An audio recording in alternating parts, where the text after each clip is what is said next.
Good morning everyone, welcome आपका 12th commerce class accountancy subject में। मैं असलम मंसूरी। बात करते हैं हम NPO non profit organisation receipt और पेमेंट अकाउंट कि हमने थ्योरेटिकल पोर्शन और प्रैक्टिकल क्वेश्चन हमने आपको अच्छी तरीके से एक्सप्लेन किया है। अब बात चलती है हमारे पास इनकम एंड एक्सपेंडिचर। तो ध्यान से देखना, वीडियो को लास्ट तक वॉच करना और तब जाके आपके क्लियर होगा। कोई डाउट है तो मुझे कमेंट्स बॉक्स में कमेंट ज़रूर करें। तो देखना, पढ़ रहे हैं हम इनकम और expenditure, income and expenditure account. अच्छी तरीके से ध्यान से देखना और समझने की कोशिश करना। रिसिप्ट और पेमेंट अकाउंट जहाँ फिनिश होगा वहाँ उसके आगे की जो स्टेज है इनकम और एक्सपेंडिचर स्टार्ट हो जाएगा यहाँ पे। That's clear. अब इनकम और एक्सपेंडिचर में भी दो साइड होती है, one side debit and next side credit. ध्यान देना, एक साइड डेबिट की होती है और एक साइड क्रेडिट की होती है। डेबिट की साइड को एक्सपेंस के नाम से राइट किया जाएगा या इंक्लूड किया जाएगा, तो यहाँ आएगा एक्सपेंडिचर।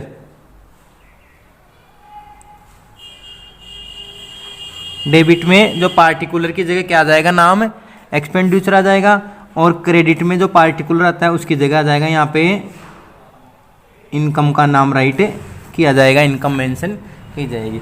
ध्यान देना, income and expenditure, income and expenditure account हम यहाँ पे पढ़ रहे हैं, टैली कर रहे हैं। इनकम और एक्सपेंडिचर अकाउंट की दो साइड होती है, एक डेबिट साइड और एक क्रेडिट साइड। डेबिट साइड में एक्सपेंडिचर का नाम मेंशन किया जाएगा और क्रेडिट साइड में इनकम का नाम मेंशन किया जाएगा। जैसे रिसिप्ट और पेमेंट अकाउंट में भी दो साइड थी, डेबिट और क्रेडिट। रिसिप्ट और पेमेंट में डेबिट साइड में रिसिप्ट का नाम मेंशन किया गया था और क्रेडिट में इनकम का नाम पेमेंट का नाम मेंशन किया गया था।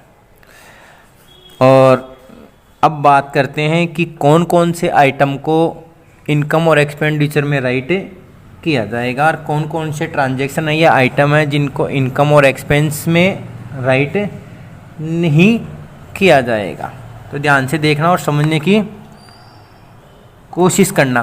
पहला पॉइंट पढ़ रहे हैं अपन, opening balance. Opening balance of cash and bank. Opening जो बैलेंस होता है कैश और बैंक का, not record,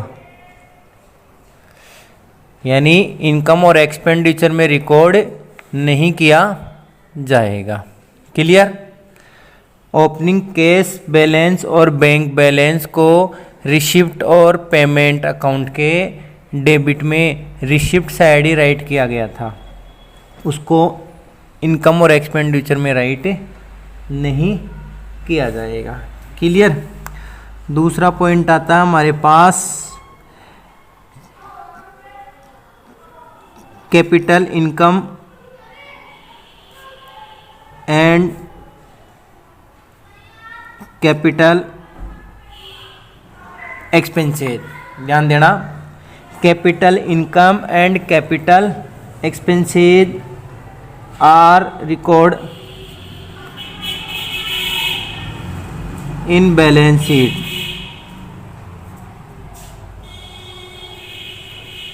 clear.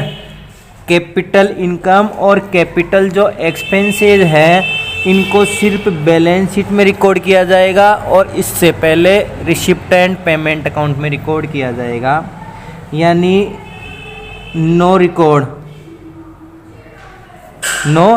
Record in income and expenditure. Clear. यानी कहने का मतलब है ओपनिंग कैश बैलेंस को और बैंक बैलेंस को इनकम एक्सपेंडिचर में रिकॉर्ड नहीं किया जाएगा। कैपिटल इनकम और कैपिटल एक्सपेंस को इनकम और एक्सपेंडिचर में रिकॉर्ड नहीं किया जाएगा। इनको रिकॉर्ड किया जाएगा बैलेंस शीट में। क्लियर। तीसरा पॉइंट आता है revenue, income and revenue expense are recorded in income and expenditure account. ध्यान देना, रेवेन्यू इनकम है और जो रेवेन्यू एक्सपेंसेज है उसी को सिर्फ इनकम और एक्सपेंडिचर में क्या किया जाएगा, यहाँ पे रिकॉर्ड किया जाएगा। ध्यान देना, रेवेन्यू का मतलब होता है एक अकाउंटिंग ईयर से रिलेटेड, वन अकाउंटिंग ईयर से रिलेटेड या वन ईयर से रिलेटेड जितने भी इनकम और जितने भी क्या होते हैं एक्सपेंसेज हैं उनको इनकम और एक्सपेंडिचर अकाउंट में राइट किया जाएगा। That's clear. अब बात करते हैं अपन आगे कि इसमें और कौन कौन से ट्रांजैक्शन है जो राइट किए जाएंगे। समझने की कोशिश करना, रेवेन्यू से रिसिप्ट है या रेवेन्यू पेमेंट है, रेवेन्यू रिसिप्ट है या रेवेन्यू पेमेंट है, उन्हीं को यहाँ पे राइट किया जाएगा। देखना आप आगे fourth point,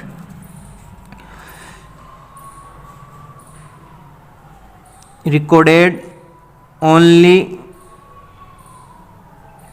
current year transaction. ध्यान से देना, यहाँ रिकॉर्ड किया जाएगा इनकम और एक्सपेंडिचर में रिकॉर्ड किया जाएगा कौन से ट्रांजैक्शन रिकॉर्ड किया जाएगा जो करंट ईयर से रिलेटेड है, करंट ईयर से रिलेटेड है। जैसे आपका जो करंट ईयर चल रहा है 2017-18, 2018-19, 2020-21, उन ट्रांजैक्शनों को ही यहाँ पे रिकॉर्ड किया जाएगा। लास्ट ईयर और नेक्स्ट ईयर से जितने भी ट्रांजैक्शन है रिलेटेड उनको रिकॉर्ड नहीं किया जाएगा। Outstanding,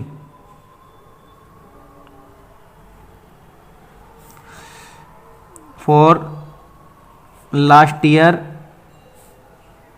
and advance for next year transaction are not recorded in this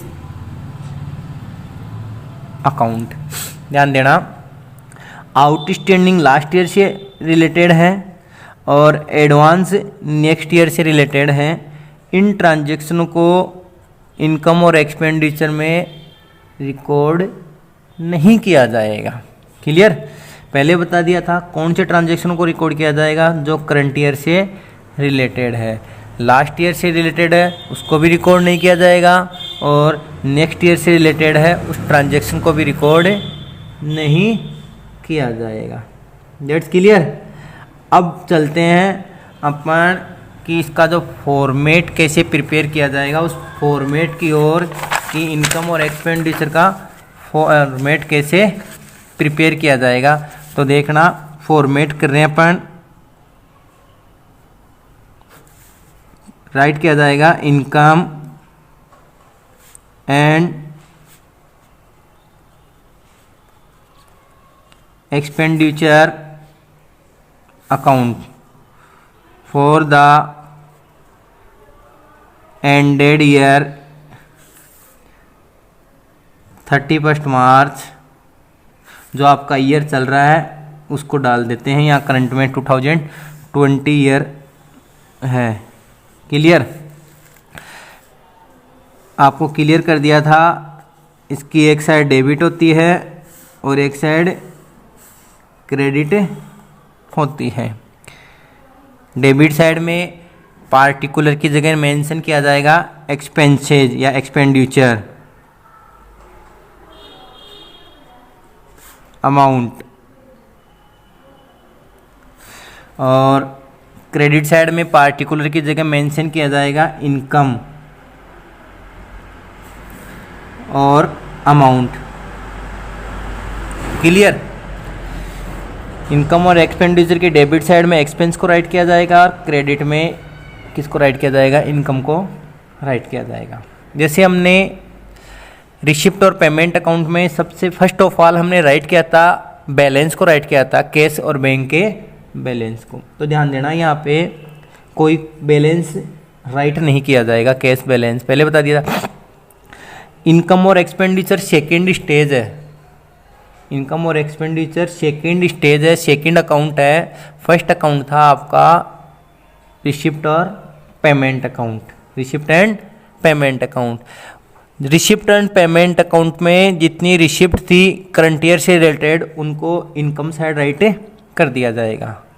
and receipt and payment account में एक्सपेंस साइड यानी क्रेडिट में जितने एक्सपेंस थे करंट ईयर से रिलेटेड उनको यहाँ पे एक्सपेंडिचर में राइट कर दिया जाएगा। क्लियर। ध्यान देना, इनकम एंड एक्सपेंडिचर अकाउंट है उसमें सिर्फ और सिर्फ रेवेन्यू इनकम को और रेवेन्यू एक्सपेंस को ही राइट किया जाएगा। तो इनकम साइड में राइट कर दिया जाएगा जो हमारे पास जो इनकम हो रही है। फॉर एग्जांपल हमारे पास सब्सक्रिप्शन हो जाता है तो यहाँ पे पर फर्स्ट ऑफ ऑल बता दूं बाई आएगा आपके यहाँ पे revenue income, revenue income. Clear. अब रेवेन्यू इनकम में सब्सक्रिप्शन भी हो सकता है,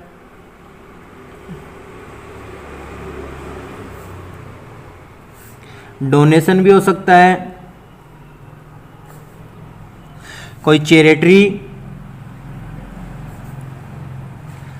और कोई interest on investment,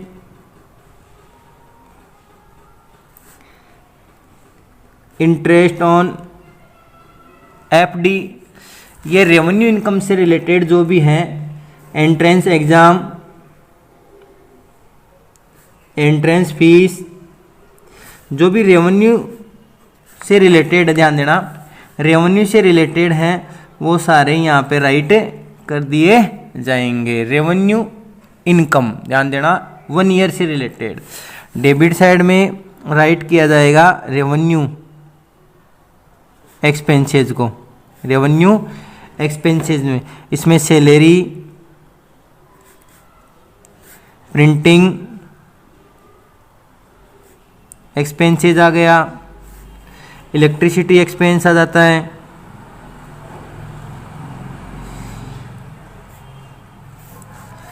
sundry expense, ये सारे एक्सपेंस यहाँ आ जाते हैं लगभग। तो ध्यान देना इनकम और एक्सपेंडिचर में एक्सपेंडिचर साइड तो रेवेन्यू एक्सपेंस को राइट किया जाएगा और इनकम साइड रेवेन्यू इनकम को राइट किया जाएगा। क्लियर। अब ध्यान देना अब डेबिट और क्रेडिट साइड का टोटल किया जाएगा। ध्यान देना डेबिट एंड क्रेडिट साइड को मैच किया जाएगा, टोटल किया जाएगा। और जब टोटल किया जाता है, जब इसका टोटल किया जाएगा तो अगर क्रेडिट साइड जो बैलेंस आता है, क्रेडिट साइड अगर इसका बैलेंस आता है तो उसको डेबिट साइड राइट किया जाएगा। यानी क्रेडिट का बैलेंस ज़्यादा बच रहा है, यानी इनकम हो रही है तो इनकम हो रही है तो उसको डेबिट में मेंशन किया जाएगा। और अगर डेबिट का total more than of credit side, debit का टोटल ज़्यादा आ रहा है तो उसको क्रेडिट राइट किया जाएगा। यानी डेबिट का बैलेंस ज़्यादा आया तो क्या आ गया हमारे पास, एक्सपेंसेस आ गए।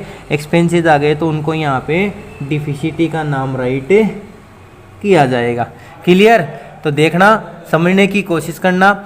अब ध्यान देना टोटल किया जाता है यहाँ पे अगर क्रेडिट का बैलेंस ज़्यादा आ रहा है more than of debit side. Credit का सपोज करना आप कि डेबिट का टोटल हमारे पास रफली ले रहा हूँ, एक बार ओवरव्यू दिखा रहा हूँ।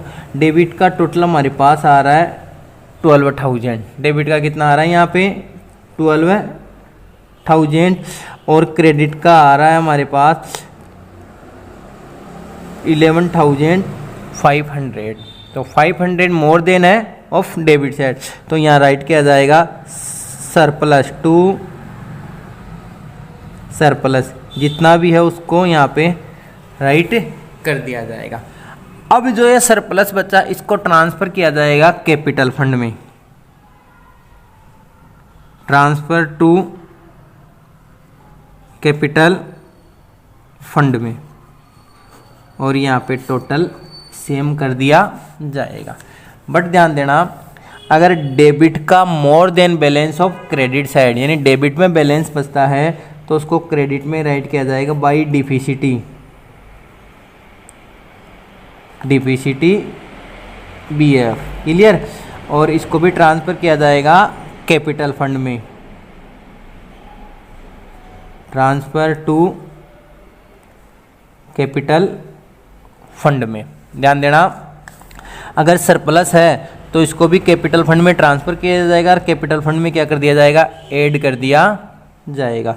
और डिफिसिटी आ रही है यानी कमी आ रही है, तो अगर कमी आ रही है इसको भी कैपिटल फंड में ट्रांसफ़र किया जाएगा, बट यहाँ पे कैपिटल फंड में इसको लेस कर दिया जाएगा। That's clear. आई होप आज का जो टॉपिक है इनकम और एक्सपेंडिचर से रिलेटेड था, आपको अच्छी तरीके से क्लियर हुआ होगा। अब इसका जो नेक्स्ट टॉपिक, नेक्स्ट वीडियो हम बनाएंगे तो इसके एक न्यूमेरिकल क्वेश्चन से रिलेटेड बनाएंगे। बट उस न्यूमेरिकल क्वेश्चन को आपको समझने के लिए सबसे पहले फर्स्ट ऑफ ऑल इनकम और एक्सपेंडिचर का जो फॉर्मेट है, जो थ्योरेटिकल जो पोर्शन है, इसको आप अच्छी तरीके से समझें। Thank you so much.